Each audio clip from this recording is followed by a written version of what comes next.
अस्सलामुअलैकुम दोस्तों, मैं हूं मोहम्मद एजाज कासमी। मेरे YouTube चैनल एजाज कंप्यूटर्स पर आप सभी हजरात का खैर मकदम है। आज मैं फिर से हाजिर हुआ हूं MS एक्सेल के एक नए ट्यूटोरियल के साथ और आज मैं उन 5 फार्मूलाज के बारे में बात करने वाला हूं जो MS एक्सेल में सबसे ज्यादा यूज किए जाते हैं। जी हाँ दोस्तों, अक्सर जब आप MS एक्सेल में काम करेंगे तो इन फार्मूलाज में से किसी न किसी फार्मूला को आपको यूज करने की जरूरत पड़ेगी। एडिशन, नंबर्स को जोड़ना, सबट्रैक्शन यानी नंबर्स को घटाना, मल्टीप्लिकेशन यानी कि नंबर को गुना करना, डिवीजन यानी नंबर्स को भाग देना और ऐसे ही एवरेज यानी नंबर का औसत निकालना। तो आज हम इन्हीं 5 फार्मूलाज के बारे में बात करने वाले हैं। तो आइए दोस्तों, इससे पहले कि मैं अपना सबक शुरू करूं, आपको बता दूं कि अगर अभी तक आपने मेरे YouTube चैनल एजाज कंप्यूटर्स को सब्सक्राइब नहीं किया है तो प्लीज सब्सक्राइब कर लीजिए और साथ में बेल आइकन जरूर दबा लें ताकि जब भी मैं कोई नई वीडियो अपलोड करूं तो उसका नोटिफिकेशन आप तक पहुंच जाए। आइए दोस्तों, सबक शुरू करते हैं। तो इसमें सबसे पहले हम देखते हैं एडिशन को यानी नंबर्स को जोड़ना।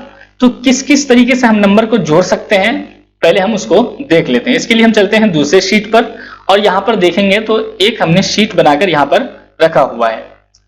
अब देखिए, यहां पे सबसे पहले है बेसिक सैलरी यानी जो सबसे पहली तनख्वाह होती है वो। उसके बाद HRA यानी कि हाउस रेंट है। होता है कभी कभी कि जिसकी जो भी सैलरी होती है उस पर 10% उसको हाउस रेंट के लिए यानी रूम किराए के लिए भी दिया जाता है, रूम भाड़ा के लिए दिया जाता है। ऐसे ही फोन बिल मैंने यहाँ पे एग्जाम्पल के तौर पे लिखा है, कुछ भी उसको और भी 5% दिया जा सकता है, तो मैंने यहाँ पे लिख दिया है फोन बिल 5%। अब यहाँ पे टोटल सैलरी इसकी क्या होगी, अगर उसने कोई लोन वगैरह लिया हुआ है तो लोन कितना कटेगा तो वो भी हम यहाँ पे देखेंगे। उसके बाद नेट सैलरी उसकी क्या होगी उसको हम यहाँ पे करेंगे। तो उसके लिए क्या करना होगा, जैसे कि हम बेसिक सैलरी पे अगर 10% HRA देना चाहते हैं यानी कि हाउस रेंट देना चाहते हैं तो 10% HRA हम कैसे निकालेंगे यहाँ पे। उसके लिए सबसे पहले आप इस पे क्लिक कीजिए और यहां से हम देंगे बराबर का निशान। तो देखिए, हमने यहाँ पे बराबर का निशान दे दिया है। उसके बाद आपको करना है बेसिक सैलरी पर क्लिक। अब गुना का निशान देना है यानी जो स्टार का निशान होता है वो देना है, तो वो हमने दे दिया है। उसके बाद हमें जितना भी परसेंट देना है HRA, फॉर एग्जाम्पल 10%, तो हमने 10 लिख दिया है। अब इसको हम डिवाइड कर देंगे 100 पे यानी कि हर 100 पे इसे 10 रुपए देने हैं। तो इस तरीके से आपको लिख देना है। ओके, सबसे पहले बराबर का निशान, उसके बाद जिसमें से आप 10% निकालना चाहते हैं उस सेल पर क्लिक करेंगे। उसके बाद गुना का निशान देंगे जो स्टार की शक्ल में होता है वो। उसके बाद जितना परसेंट देना है HRA, जैसे कि हमने यहाँ पे 10% देना है तो हमने 10 लिख दिया है। उसके बाद डिवाइडेड 100 यानी कि हर 100 में से 10 देना है। ओके, तो हमने ये लिख दिया। जैसे इंटर करेंगे तो देखिए 12,000 में से जो 10% बैठेगा वो 1200 बैठेगा।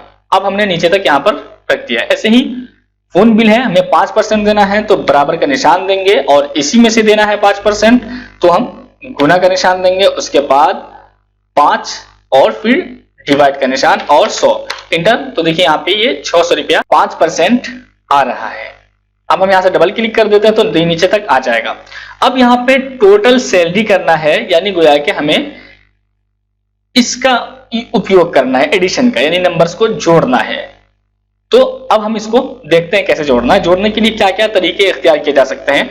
सबसे पहले तो यह है कि आप यहां से इन तीनों को सिलेक्ट करेंगे और यहां से ऑटो सम करेंगे तो खुद ब खुद देखेंगे अगले वाले सेल में यहां पर टोटल करके आपको दे देगा। ठीक है, सबसे आसान तरीका तो यही है। अब यहां पे अगर हम डबल क्लिक करेंगे तो नीचे तक सबका टोटल आ जाएगा। तो ये होता है जोड़ना नंबर्स को। ऐसे ही देखिए, हम चाहते हैं कि इसमें से सिर्फ सैलरी को और HRO को जोड़ें तो उसको भी जोड़ सकते हैं, और अगर आप चाहते हैं कि सिर्फ इसको जोड़ें और इसको जोड़ें तो भी जोड़ सकते हैं।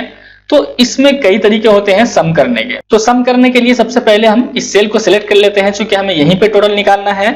अब हम यहाँ पे इक्वल का निशान देते हैं। अब उसके बाद हमें लिखना है सम, SUM सम, और उसके बाद लेफ्ट ब्रैकेट। अब यहाँ पे देखिए नंबर 1, नंबर 2 यानी जिसे जिसे आपको जोड़ना है उस सेल को आप या तो लिख सकते हैं सेल नंबर, जैसे कि आपको बताया गया था कि डी और यहां से देखेंगे 5, तो अगर आपको D5 जोड़ना है तो D और 5 लिख सकते हैं इस तरह से। अब उसके बाद आप यहां पे देखेंगे तो लिखा हुआ है क्या कि D5 लिखने के बाद यानी नंबर देने के बाद आपको यहां पे लिखना है कॉमा, तो चलिए हम कॉमा दे देते हैं। अब देखिए हमने यहां पे कॉमा दे दिया। अब अगर इससे भी जोड़ना है तो इसी तरह से ये E5 है, ये F5 है, तो इस तरह से आप जोड़ते हुए जा सकते हैं। जैसे कि हम लिख सकते हैं E और 5, ओके, फिर कॉमा दे दीजिए और फिर यहां से हम दे देते हैं जैसे कि F और 5, क्योंकि सबका रोज नंबर तो वही है, सिर्फ यहां से कॉलम चेंज हो रहा है D, E और F। अब उसके बाद हम ब्रैकेट क्लोज करेंगे और इंटर करेंगे तो यहां पर आपको देखेंगे कि जोड़ करके दे देगा, सम कर देगा। अगर आपको किसी को छोड़ना है तो उस सेल का जिक्र ना करें। इसके अलावा मैं इसको डिलीट करता हूं और यहां से फिर इक्वल का निशान देता हूं और यहां से लिख देता हूं सम और लेफ्ट ब्रैकेट। अब एक और तरीका यह है कि अगर आप यहां से यहां तक यानी जहां से जहां तक भी निकालना चाहते हो तो उन सबको इस तरह से सिलेक्ट कर देंगे, तो देखिए यहां से यहां तक आ गया। अब राइट ब्रैकेट और इंटर कीजिए तो देखिए यहां पे टोटल करके इसने दिखा दिया। अब एक चीज याद रखेंगे, आप सम करने के लिए कोई जरूरी नहीं है कि आप इसके सामने ही सम कर सकते हैं, ओके।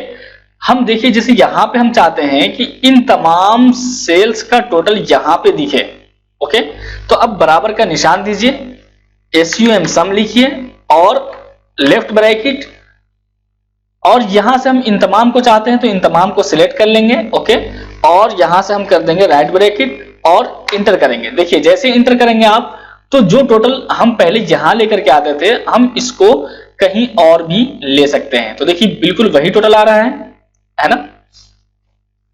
तो इस तरीके से आप बहुत सारे तरीके होते हैं सम करने के, ओके। तो लोग ये समझते हैं आमतौर से कि भाई इसके सामने ही हम कर सकते हैं, सामने करना कोई जरूरी नहीं है। जैसे कि हम चाहते हैं ये कि हम सैलरी यहां टैप करें लेकिन जो भी टोटल आए वो हमें यहां पे दिखाई दे, ये जैसे कि टोटल सैलरी में यहां लिख देता हूं अगर, ताकि ये सबसे ऊपर ही रहे, तो ऐसा भी कर सकते हैं आप। इसके लिए आपको बस बराबर का निशान SUM सम लिखना है और लेफ्ट ब्रैकेट, और जहां से जहां तक जोड़ना है वहां से वहां तक आप सिलेक्ट कर दे, जैसे कि यहां तक लेना है, ठीक है, तो यहां तक सिलेक्ट कर दिया और यहां से अब राइट ब्रैकेट और इंटर, तो देखिए यहां पे आपको ऊपर में टोटल दिखाई देगा सैलरी का। तो इससे क्या हो जाता है कि आप कहीं भी लिख रहे हैं, कुछ इजाफा कर रहे हैं, जैसे हमने यहां पे कर दिया मान लीजिए इतना, अब ऊपर देखिए खुद ब खुद यहां पर आपको दिखा दिया, नीचे जाने की जरूरत आपको नहीं पड़ेगी। तो कहीं पे भी आप सम कर सकते हैं, ठीक है। अब देखिए यहां पे हमने टोटल तो कर ही दिया था और इतने सारे तरीके बता दिए।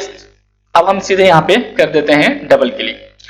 अब यहां पे लोन है तो जाहिर सी बात है इसके टोटल सैलरी में से लोन कट जाएगा, जाहिर सी बात है। अब कितना परसेंट कटेगा वो तो उसके हिसाब से होगा। मिसाल के तौर पर हम ये समझ लीजिए कि टोटल सैलरी में से 25% इसका लोन में चला जाता है, यानी कि बैंक काट लेता है, तो उसको हम कैसे यहां से खत्म करेंगे, ओके। और नेट सैलरी उसकी क्या होगी, तो लोन में कितना जाता है, जैसे 25% जाता है तो तरीका वही होगा यहां से परसेंटेज निकालने का कि सबसे पहले आप बराबर का निशान देंगे और टोटल सैलरी में से लोन जाएगा उसको जो यहां पे मिला है HRA वगैरह मिल करके, तो यहां पे टोटल सैलरी है इसका, इसमें हम क्लिक करते हैं, फिर हम गुना का निशान देंगे और उसके बाद 25% जाना है तो 25 लिख दिया हमने, फिर डिवाइड का निशान और उसके बाद 100 लिखना है, ओके करेंगे तो देखिए 25% का यहाँ पे आ गया है। अब यहां से डबल क्लिक करेंगे, नीचे तक आ जाएगा जो भी जिसका 25% होगा वो। अब यहां हम नेट सैलरी निकालना चाहते हैं, तो नेट सैलरी निकालने के लिए हम क्या करेंगे, टोटल सैलरी में से लोन को घटाएंगे। तो घटाने के लिए ये वाला जो सब्सट्रैक्शन बोला जाता है इसको, नंबर्स को घटाना, तो उसको हम देखते हैं। यहाँ पे घटाने के लिए आप क्या करेंगे, सबसे पहले इक्वल का निशान देंगे और जिसमें से घटाना है पहले आप उस पर क्लिक करेंगे, फिर घटाने का निशान देंगे और जिसे घटाना है उस पर आप फिर से क्लिक कर देंगे और एंटर कर देंगे। तो देखिए इसमें से इतना ये निकल जाएगा, घट जाएगा और उसके बाद आपको यहाँ पे नेट सैलरी दिखाई देगा, यानी कि इतना इसके अकाउंट में आने वाला है सारा काम होने के बाद। अब हम चाहते हैं कि इसमें से इसको घटाएं, लेकिन जो घटने के बाद नंबर आए वो यहाँ पे आए, तो आप यहाँ पे भी कर सकते हैं। उसी तरह से बराबर का निशान लगाइए और इस पर क्लिक कीजिए, यानी जिसमें से घटाना है उस पर क्लिक कीजिए, फिर घटाने का निशान दीजिए, माइनस का निशान, और इस पर क्लिक कर दीजिए जिसे घटाना है और एंटर कर दीजिए। तो देखिए यहां पर इस तरह से निकल के आ जाएगा इसमें से माइनस होने के बाद। तो इसको भी आप कहीं पे भी अप्लाई कर सकते हैं, क्योंकि ये सेल के हिसाब से काम करता है, यानी इसमें लेफ्ट राइट या अप डाउन से कोई मतलब नहीं है। आप किसी भी सेल में कहीं पे भी सम कर सकते हैं और किसी भी सेल को कहीं पर भी घटा सकते हैं। ओके, अब हम चलते हैं थोड़ा सा आगे। तो यहां पे लिखा हुआ है मल्टीप्लिकेशन, जो कि यहां पे देख रहे होंगे। मल्टीप्लिकेशन बोलते हैं नंबर्स को गुना करना, जैसे कि ज़रब करना जिसे हम बोलते हैं। तो हम यहाँ पे इसको देख लेते हैं। जैसे कि हम 100 को 4 में गुना करना चाहते हैं, ज़रब करना चाहते हैं, तो उसके लिए क्या करना होगा, बस कहीं पे भी आप रख दीजिए और बराबर का निशान देंगे, और जिसे गुना करना है पहले हम उस पर क्लिक करेंगे, उसके बाद गुना का निशान यानी इनटू, और उसके बाद हम जिससे गुना करना चाहते हैं, जैसे इस 4 से गुना करना चाहते हैं, अब इस पर हम क्लिक कर देंगे और एंटर करेंगे। तो यहाँ पर देखिए 400 आ जाएगा। जाहिर सी बात है 100 को 4 से गुना करेंगे तो 400 होगा। ऐसे ही डिवीजन यानी कि डिवाइड करना है, आपको तकसीम करना है। जैसे कि 100 रुपए हैं और हम चाहते हैं कि इस 100 रुपया को 4 आदमी को दे दें, तो जाहिर सी बात है हम इन 100 को 4 से डिवीजन करेंगे। तो ये आपके चौथे नंबर पे है, यहाँ पे आप देख रहे होंगे ये डिवीजन यानी नंबर्स को भाग देना। तो यहां से अब हम देखते हैं, उसके लिए भी आपको कहीं पे भी बस बराबर का निशान यानी इक्वल का निशान देना है, और उसके बाद जिसे डिवाइड करना है, तकसीम करना, उस पर क्लिक कीजिए, फिर डिवाइड का निशान दीजिए और जिसमें डिवाइड करना है उस पर क्लिक कीजिए और एंटर कीज दीजिए। तो देखिए यहाँ पे 25, जाहिर सी बात है 100 को आप 4 जगह तकसीम करेंगे तो 25 आपके सामने आ जाएगा। ऐसे ही एवरेज निकालना यानी कि औसत निकालना है, तो आप यहां से एवरेज भी निकाल सकते हैं। बस इन सबको सेलेक्ट कीजिए और आखिर तक सेलेक्ट कीजिए और यहां से जाके एवरेज पर क्लिक कर दीजिए। ठीक है, अब यहाँ पे ऑटो सम में कुछ फंक्शंस और हैं जिसको हम देख लेते हैं, जैसे कि काउंट नंबर, मैक्स और मिनिमम। तो चलिए हम इनको भी देख ही लेते हैं आज। तो यहाँ पे लिखा हुआ है काउंट नंबर। काउंट नंबर का मतलब ये है कि जैसे आप यहां से यहां तक कितने सेल्स हैं उसको आप देखना चाहते हैं, तो यहां से आप आए और यहाँ पे देख लें काउंट नंबर। तो यहाँ पे आपको दिखा देगा कि यहां से यहां तक जो है 13 सेल्स हैं। ठीक है, कभी कभी होता है कि भाई हम देखना चाहते हैं कि कितनी चीजें लाई गई हैं, तो आप यहाँ पे देख सकते हैं। अब यहाँ पे एक मैक्स है, मैक्स मतलब मैक्सिमम। जैसे कि हम यहाँ पे देखना चाहते हैं कि बेसिक सैलरी में सबसे ज्यादा सैलरी किसकी है, तो यहां से आप सबको सिलेक्ट कर देंगे और एक आगे वाले खाने को भी सिलेक्ट कर लीजिए, और यहाँ पे आप जाने के बाद मैक्स पे क्लिक करेंगे तो यहाँ पे देख रहे होंगे ये जो है यही सबसे ज्यादा है, तो यहाँ पे आपको मैक्सिमम निकाल कर दे देगा। और उसके बाद मिनिमम यानी देखना चाहते हैं कि सबसे कम किसका है, तो अब यहाँ पे आइए और मिनिमम पे क्लिक कर दीजिए। तो यहाँ पे देखेंगे ये 12,000 सबसे कम है। तो इन सेल्स में सबसे कम नंबर कहाँ पे है, मैक्सिमम कहाँ पे है, वो सारी चीजें आप यहाँ पे देख सकते हैं। तो उम्मीद करता हूं दोस्तों कि आज की ये वीडियो आपको पसंद आई होगी। अगर मेरी ये वीडियो आपको पसंद आई हो तो प्लीज लाइक कीजिए, शेयर कीजिए, और अगर अभी तक आपने मेरे YouTube चैनल एजाज कंप्यूटर्स को सब्सक्राइब नहीं किया है तो सब्सक्राइब कर लीजिए, साथ में बेल आइकन जरूर दबा लें ताकि जब भी मैं कोई नई वीडियो अपलोड करूं तो उसका नोटिफिकेशन पहुंच जाए। Thank you for watching.